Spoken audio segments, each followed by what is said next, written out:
The Detroit Lions go into Arrowhead and play the Kansas City Chiefs tomorrow, and the Chiefs will be playing their starters for the first half of this preseason game. There are a couple things that I'm looking for in tomorrow's game. One of them is our backup quarterback's situation. No word yet on if Hendon Hooker is going to be able to play in the game. He was allowed to practice, but in practice there is zero contact. In the game, that's a whole lot different. So I'm not sure. By the time this comes out, we may hear something or we might hear it later or not even maybe until tomorrow. So I want to see the backup quarterback situation. Now, barring that Hendon is cleared to play, I want to see him play the whole game. He needs to play the entire game. We already know what Sudfeld is. Jake Fromm can be an insurance policy for for Hooker if something were to happen. I want to see Hendon play 4 quarters tomorrow if he can. If not, that is going to be a big deal when it comes to his growth and his potential to really secure that backup quarterback position. So Sudfeld is not a thing. Fromm, that could be something. So I think if Hendon can't play, then what is Fromm going to do? So the preseason is not about wins and losses. It is about depth. It is about experience. And that is something that will be sorely missed when the NFL goes up to 18 games, because it will happen. It took 40-something years to go from 16 to 17. It'll take less than 10 to go up one more game. I do think that the most the NFL could ever do was 20 and just strip the preseason away in its entirety. And that's the importance of these developmental leagues, so I hope the UFL sticks around. We have a couple guys that if they don't make a team, they are in the UFL this spring. So Hendon Hooker, backup quarterback situation, because I don't think that it is solidified yet. And if Hendon can't go, that's more likely that he will not be the backup quarterback. So that's something I want to see. Also, wide receiver number 4 and 5. Who's it going to be? Is it going to be Darius Fountain or Darius Fountain? Is it going to be Caden Davis? Is it going to be Donovan Peoples-Jones? We need somebody to step up. Look, Traquan Smith, that's what I saw. That according to Jeff Risden, I believe I saw something on Twitter that Traquan Smith is potentially moving up the depth chart. Now, I'm going to say something. We haven't heard a single thing about Traquan Smith in the preseason leading up to now. A single word. And if he is pushing wide receiver 4, that might be a bit of a concern. So who's going to separate themselves from everyone else and be wide receiver number 4? Don't forget, we're going to carry at least 5. We still need 4 and 5. There is a real high possibility Donovan Peoples-Jones doesn't even make this team. And I'm sorry, but if Donovan Peoples-Jones doesn't make the team and Caden Davis does, no shot to Caden Davis, but I'm going to be a little worried, especially with Brad Holmes' track record with trading for wide receivers. Look, don't get mad at me. I just speak it, right? Trinity Benson. When you look at him trading for a wide receiver, right now he is 0-2. All right. So we'll see how that goes. Who's going to separate themselves and be wide receiver 4 and 5? I truly believe they're not on this team yet. At least 5. 5 ain't on this team yet. I even saw something about Noah Brown potentially being cut from the Texans. Stop.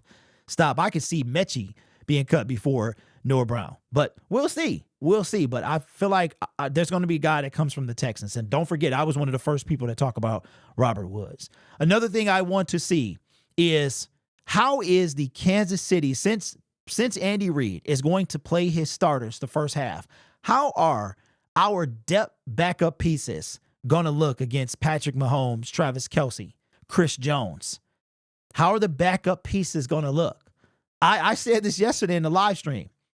If Chris Jones is playing against our backup offensive line, I hope Sudfeld is in there. Not to get hurt, but because to me, he's expendable. Hendon is not. He is not expendable. So I would hate for this guy. He got hurt last preseason. I'm not wishing injury upon anyone, but he is terrible. He's terrible. So I would prefer, if we're going to see the starting Chiefs defense, Sudfeld starts. Let Sudfeld play the first half, man. And put it in the comments below. If the Chiefs play their starting defensive unit, do you want Hendon to go against that? It would be great to see what we have in Hendon, but oh boy. Put it in the comments below. So I'm very intrigued at that whole situation. Another thing I'm looking at too is this defense. as a whole. The defense as a whole, specifically the defensive line. Last week, we had a couple guys step up. One of them is out for the season. Nate Lynn is done. Mekhi Wingo there's been a lot of talk about him. I've been seeing a lot of film study, a lot of film breakdown, an article about him. I want to see him. I want to see him. Broderick Martin, what is he going to do tomorrow? Is he going to continue to build on the upward trend of last week and show us what he has? Is he going to make any progress from last week? So I want to see this backup defensive line, and I want to see this backup defense against the Kansas City Chiefs starters. That's what I want to see. So it's a lot of battles that we're having. No word yet on if we're playing any starters. I have not heard if we were or not, as I put my phone on Do Not Disturb. That's why it's on Do Not Disturb, because it just don't stop going off. So that's what I want to see. I want to see those things. Again, the win, the loss, I hate losing in anything, but it's not a big deal. It's not a big deal. 3-0, who cares? Preseason is preseason football. It's just an opportunity for two things to happen. For people to make the team, well, three things: make the team, shake off rust, and people to get injured before the regular season. That's literally what it is. That's why I wouldn't be mad. I mean, it would be tough. It would be tough if the NFL took away the entire preseason and made these guys play 20 games, not including the playoffs. If you got all the way to the Super Bowl, it's 24 games, but it's that regardless. It's still 24 games either way it go. If you make it to the Super Bowl, you're playing 24 games. They would have to have some type of partnership with the UFL for developmental football. Because could you imagine a guy like Hendon, a guy that's trying to develop, that we don't have a preseason for? So I truly believe, I feel like 18 is a sweet spot. I'm not sure the CBA will ever agree to 20 games, but when it comes to money, man, because preseason is nothing like the regular season. Could you imagine somebody's record being 17-3? 17-3 during the regular season? I mean, wow. 16-1 I'm still getting used to that. So yeah, 17-3, that would be crazy. But let me know what you're looking for in the preseason tomorrow. That's just a little bit of what I'm looking for. I think that's going to be a good test. If this backup defensive line, assuming we don't play any starters, can get to Patrick Mahomes, that is a good thing. So let me know what you think in the comments below. I am looking for every single game.